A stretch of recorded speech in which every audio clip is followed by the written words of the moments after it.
I'm going to read through a post that I made on the Hackers Paradise, the web forum that I'm a part of for golf, kind of give you an idea of where my head's at for 2025 equipment.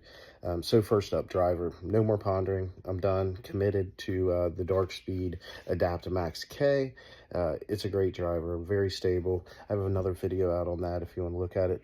3-wood, that's one I need to move on from. Currently, I'm gaming the STG from Mizuno. It's a really low spin, kind of low flight 3-wood, and it's great for like long bombs, but man, I need something that I can control a little bit easier. Um, the one that immediately has my attention is the Callaway Elite 3-wood. I've heard really good things about it from a few people that don't get along with fairway woods kind of like I do. So I'm going to try that. I'll probably hit the Adapt and QI and maybe Ping stuff as well. For the hybrid utility spot, I really like, I have an Apex UW right now. It serves as like a 5-wood. Really like it, but sometimes it gets really hot off the face and I end up nuking it and really messing up my gapping. So I'm thinking about replacing that, but I'm really not sure, with what I want to replace that with. I also have a Mizuno Pro 4 Fly High. Really like it. Does fly high, it lands soft. It's a great kind of green and 2 for a par 5 club, so that'll probably stay. And now we get to irons. Currently I game Mizuno 243s, and they're great, like really good on the good days, but man, like the floor on those things on my bad days is really low, and they are not good at all when I'm not swinging it well. So I want something with more forgiveness in that spot.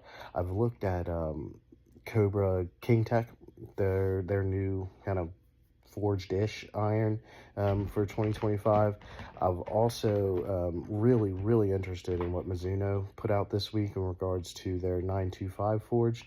So I'm going to put those two kind of up against each other head to head and see which one wins out. But I can imagine, one of those two is going in the bag for 2025.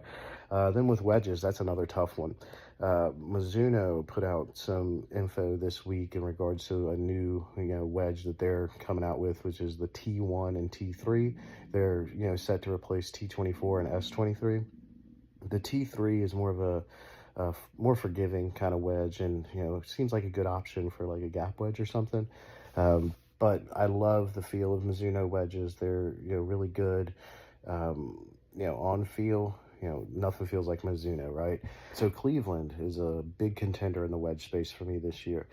They put out a new wedge with a new alloy, and this alloy is they're calling Z alloy, and claiming it's a little bit softer. And something really wild to me is they're claiming that the Tour Raw, Raw typically rusts, but they're saying that this new alloy will not rust, and that's a really intriguing option for me. I love innovation in the golf space, so they're going to get a good look from me, and if they perform well, I'll probably put them in the bag. Putter, I'm good with putter. I have a Lab DF3 that I use, and it is ugly as sin, I'll admit that, but your baby's always cute to you, and this is my baby. It performs awesome. Inside of 10 foot, I rarely miss a putt or feel the confidence that I won't, and that's huge when it comes to golf. I'm also looking at some new golf balls for 2025 season. Who's got these coming out? We have Titleist bringing out a new version of the Pro V1, Pro V1X. Srixon's got some 2025 balls. Mizuno has some 2025 balls that are coming. All very interesting. I'm going to hit them all and see, how it shakes out. But those are sort of my thoughts for the 2025 golf season. I'm really interested to hear some of your guys' thoughts in regards to 2025 equipment. Are you someone like me that kind of resets your bag every year, or do you, find something you like and stick with it? Let me know in the comments kind of what you guys are thinking for this year and what's got you excited.